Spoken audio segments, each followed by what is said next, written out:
How to stop copy trading in Bybit. So in this video, I'll show you step by step how to cancel copy trading on Bybit app.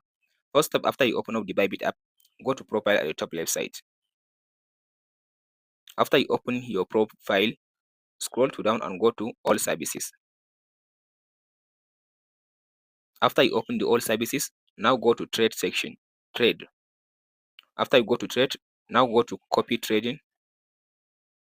After you open the copy trading section, so now you go to this my trades. Under my trades, now if you have any active trade in the Bybit section, so you'll be able now to see all your trade in this option now. To cancel the trade, just open the trade. After you open the trade, you'll be able to see where it says cancel button or redeem button. So you just tap on the cancel or redeem button. So from there, the trade that you are just running, it will just stop by the time you tap on the cancel or redeem. And from there, your funds will just go back to your funding account in the Bybit section. Hope this video helps. Like and subscribe. We'll meet in the next one.